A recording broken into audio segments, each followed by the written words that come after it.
కోమటిరెడ్డి రాజా ఎక్ బార్ రాజా అని అంటున్నారు టీపీసీసీ చీఫ్ మహేష్ కుమార్ గౌడ్.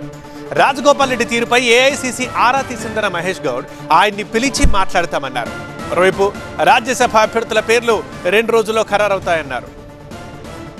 మాట కట్టుబడి చెయ్యండి, ఇంకా వేచి చూస్తున్న పదవి గురించి మనం బాధపడలేదు. ఒకవేళ చెయ్యకపోతే డైరెక్ట్ మన టార్గెట్ అదే. ఇంకా మీరు ఏం చేయాలంటే మీరు చూసుకోవాలి, తెలంగాణ నేను చూసుకుంటా. అదీ లెక్క. తనకు మంత్రి పదవి ఇస్తానని రాష్ట్ర పార్టీ, జాతీయ పార్టీ మోసం చేసిందంటున్నారు కోమటిరెడ్డి రాజగోపాల్ రెడ్డి. తనకిచ్చిన మాట తప్పారని ఆగ్రహం వ్యక్తం చేస్తున్నారు.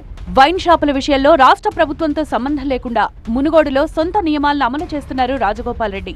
కాంగ్రెస్ అధికారంలోకి వచ్చిన కొత్తలో పార్టీతో పాటు సీఎం ఆదేశాలను పాటించారు కోమటిరెడ్డి రాజగోపాల్ రెడ్డి. 2వ విడత మంత్రివర్గ విస్తరణలో అవకాశం దక్కకపోవడంతో సీఎం రేవంత్ ను టార్గెట్ చేశారు మునుగోడు ఎమ్మెల్యే. సమయం చిక్కినప్పుడల్లా ముఖ్యమంత్రిపై విమర్శలు గుప్పించారు.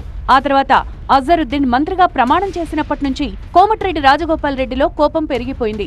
మంత్రి పదవి ఇవ్వకపోతే తన టార్గెట్ ముఖ్యమంత్రి అంటూ ప్రకటనలు చేస్తున్నారు రాజగోపాల్ రెడ్డి. రాజగోపాల్ రెడ్డి వ్యవహారంపై అధిష్టానంతో చర్చించామన్నారు టీపీసీసీ చీఫ్ మహేష్ కుమార్ గౌడ్. త్వరలోనే ఆయన్ను పిలిచి మాట్లాడతామన్నారు.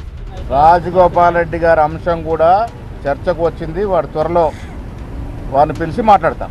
మరోవైపు జగిత్యాల కాంగ్రెస్ నేత మాజీ మంత్రి జీవన్ రెడ్డి వ్యవహారంపైన అధిష్టానం దృష్టి సారించింది. ఎమ్మెల్యే సంజయ్ కు ప్రాధాన్యత ఇచ్చి తనను పక్కన పెడుతున్నారని ఫైర్ అయ్యారు జీవన్ రెడ్డి. తనను కలవాలని కేసీ వేణుగోపాల్ పిలిచినప్పటికీ ఆయన ఢిల్లీ వెళ్లలేదు.